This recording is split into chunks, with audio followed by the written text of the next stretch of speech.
Charlemagne. Donc voici la vidéo comme promis concernant le sujet que vous m'avez imposé, donc le football aux Pays-Bas. Donc voici mon sommaire. Donc dans une première partie, je vais vous parler de la sélection nationale des Pays-Bas. Donc il y aura son histoire, donc avant et après la Première Guerre mondiale. Je vous parlerai de son palmarès, de son identité. J'évoquerai ses joueurs clés et des rivalités que connaît cette sélection. Dans un deuxième temps, je vous parlerai du championnat néerlandais, donc son histoire, son déroulement, les clubs phares que compose ce championnat et ses limites. Alors, son histoire de la sélection nationale avant la Première Guerre mondiale. Donc, la Fédération néerlandaise de football a été créée en 1889, donc le 8 décembre plus précisément. Et c'est qu'en mai 1904 qu'elle devient officiellement membre de la FIFA, donc Fédération internationale de football association, représentée aujourd'hui par M. Sepp Blatter.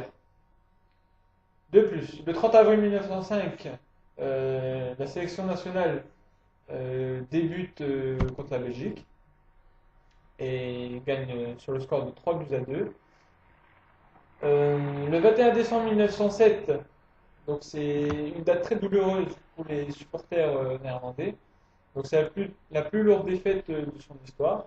Donc 12 buts à 2 contre l'Angleterre. Et le 17 mai 1914, ce sera le dernier match au Danemark avant la Première Guerre mondiale. Ensuite, après la Première Guerre mondiale, donc la reprise des matchs internationaux reprennent en 1920. En 1925, la sélection nationale connaît un sélectionneur sous le nom de Bob Glendenning, qui détient aujourd'hui le nombre de records de sélection sur le banc de cette sélection, avec 58 caps. En 1928, la fédération néerlandaise a dû décliner sa position pour accueillir la Coupe du Monde. Donc, il faut savoir, petite parenthèse, qu'en 1930, l'Uruguay accueille cette Coupe du Monde et que la fédération néerlandaise a dû décliner par faute de moyens financiers. Entre 1930 et 1954, donc, la sélection néerlandaise connaît l'ère Karel-Lodi. Donc l'ère Karel-Lodi, c'est comment vous dire, euh, les joueurs avant de s'entraîner quand ils voulaient, pour être plus bref. Hein. Et avec Monsieur Karel-Lodi, les joueurs ont commencé à s'entraîner 2 fois par semaine pour être plus performants et plus forts physiquement. Ensuite, entre 1939 et 1945, donc, il y a la Seconde Guerre mondiale qui commence, et ceci fragilise la fédération et devient malheureusement amateur. En 1954, donc, la fédération s'associe à l'UEFA, donc l'Union européenne de football association, représentée par M. Michel Platini, et aussi la création du championnat néerlandais des clubs, appelé aujourd'hui Eredivisie. Dans les années 70, il y a l'invention du total football. Donc, qu'est-ce que le total football? C'est les joueurs aujourd'hui, qui pratiquent aujourd'hui aussi ceci. Beaucoup de championnats en général ont un gardien, des défenseurs, les milieux, des attaquants. Donc, le gardien doit battre son but, ça c'est normal. Les défenseurs ne doivent pas encaisser de but, faire tout leur maximum pour ne pas encaisser de but. Les milieux de terrain doivent aider la défense et l'attaque, et les attaquants doivent marquer des buts. Là, avec cette invention, chaque joueur n'a pas de poste approprié, c'est-à-dire que les défenseurs peuvent même jouer attaquant et sont capables de marquer.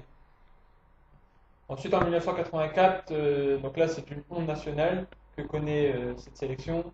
Il faut savoir que les Pays-Bas avaient 11 buts d'écart contre l'Espagne et que l'Espagne n'était pas qualifiée pour l'Euro 84. Il y a eu ce fameux match entre l'Espagne et les Pays-Bas, et juste avant la Coupe du Monde, l'Espagne a gagné 11-0 et donc a pu participer à cette Coupe du Monde. À l'Euro, excusez-moi. En 1988, donc, il y a eu le championnat d'Europe, donc là, toute autre histoire, avec Marco van Basten, qui a fini meilleur joueur du tournoi, et devient champion d'Europe.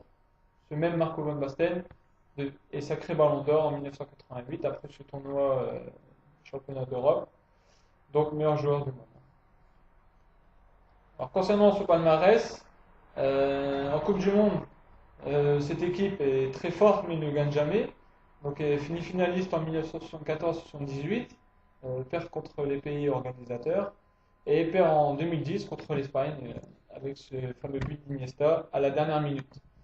Finit aussi demi-finaliste en 1998, pays organisateur qui est la France. Concernant le championnat d'Europe, donc finit championne en 1988, comme je vous ai dit précédemment, avec Ruud Gullit et Marco van Basten. Donc là, nous voyons Ruud Gullit qui porte le trophée de la Coupe d'Europe et termine demi-finaliste 4 fois, 1976, 1992, 2000 et 2004. Concernant les Jeux Olympiques, elle finit 4 fois demi-finaliste, donc avant et un peu après la Première Guerre mondiale, donc en 1908, 1912, 1920 et 1924. Concernant son identité, donc ses couleurs, donc le maillot, le short et les chaussettes sont orange. Ceci est dû à Guillaume Ier d'Orange. Donc ça, j'ai une petite. Donc ça, c'est dû à la dépendance des Provinces-Unies. Et le drapeau aussi qui était bleu, blanc, orange jusqu'au 19e siècle avec des conquêtes de Napoléon qui a mis bleu, blanc, rouge. Ensuite, concernant le maillot extérieur, donc qui est blanc, avec les bandes du drapeau national brodées en V, comme vous pouvez le voir. Et le fournisseur officiel de cette sélection est Nike depuis 1996 et l'est pour l'instant jusqu'en 2018. Concernant ses surnoms, donc Orangeus, concernant Guillaume Ier d'Orange et le drapeau de la sélection nationale jusqu'au 19e siècle, et Orange Mécanique. Donc ce surnom est dû à l'Euro 1988 où les joueurs étaient tellement forts qu'on a dit des robots et ils gagnaient tout. Concernant les joueurs historiques, donc il y a eu Johan Cruyff, voilà, pour apercevoir, très bon attaquant qui est aujourd'hui actionnaire du Barça et dirigeant. Johan Neskens, très bon milieu de terrain. Marco van Basten, comme je vous ai parlé tout à l'heure. Donc là, on le voit en photo avec son ballon d'or. Ruud Gullit, lui aussi a gagné le ballon d'or en 1991. Porté avec le maillot du Milan AC. Et Robin van Persie, actuel meilleur buteur de l'histoire des Pays-Bas. Et joueur de Manchester City.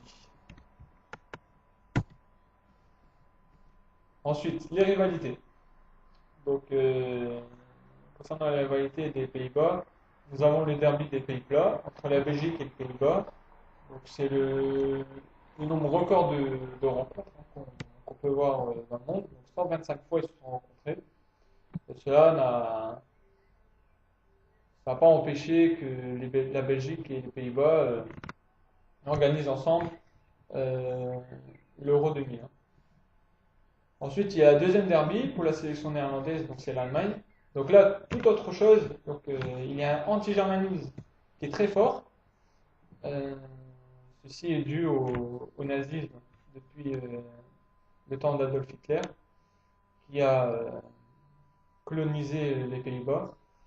Et un joueur qui s'appelle Louis Van Hangem disait: je me foutais du score, donc 1-0 était suffisant, tant que nous pouvons les humilier.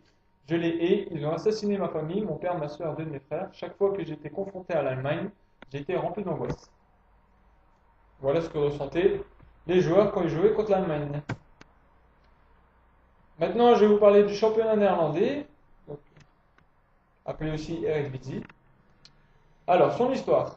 Donc, ça a été créé en 1897 et fut amateur jusqu'en 1954. Donc, de 1954 à 1956, pardon. Donc, il y a eu la FIFA qui a organisé des tests de niveau de ces clubs pour voir s'ils étaient compatibles avec ceux de l'Europe ou pas se prendre de gros scores s'ils s'affrontent. Donc, en 1956, la FIFA décide de valider cette fédération et ce championnat néerlandais qui s'appelle aujourd'hui Eredivisie. Alors, le déroulement. Donc, 18 équipes s'affrontent. Donc 2 matchs dans l'année, donc un à domicile et un à l'extérieur. Ces équipes se rencontrent tous les 6 mois. Donc le premier donc, est champion du championnat. Le 18e est relégué. Les deux premiers sont qualifiés directement pour la Ligue des Champions. Le troisième accède à un barrage, c'est-à-dire qu'ils doivent faire un match contre un troisième d'un club européen, d'un autre club européen, peut-être la France, en Angleterre, pour accéder à la Ligue des Champions. Donc le quatrième et cinquième sont qualifiés pour la Ligue Europa. La Ligue Europa qui est gagnée par le SF Séville récemment. Concernant les clubs phares, donc nous avons trois équipes qui dominent le championnat néerlandais. Donc nous avons l'Ajax Amsterdam, le PSV Eindhoven et le Feyenoord Amsterdam.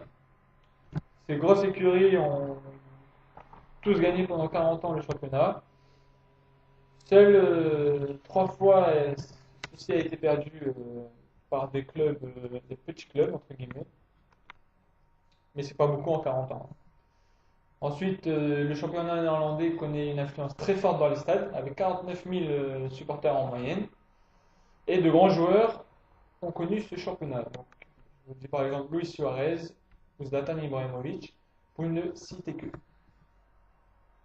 Concernant les limites de ce championnat, donc il faut savoir que ce championnat n'arrive plus à rivaliser avec les grands clubs européens, c'est-à-dire déjà parce que les jeunes joueurs qui sont très talentueux aux Pays-Bas accèdent à l'Ajax Amsterdam ou au PSV généralement, mais sont vite rattrapés par les gros clubs tels que le Real Madrid, le FC Barcelone, le Manchester City, et que les flux financiers ne sont plus aussi importants que les gros clubs qui ont des budgets mirobolants.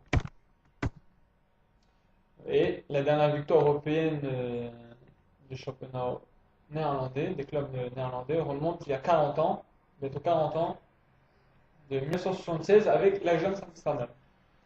Voilà, donc j'espère que j'ai été assez clair dans mes explications et je vous dis à bientôt.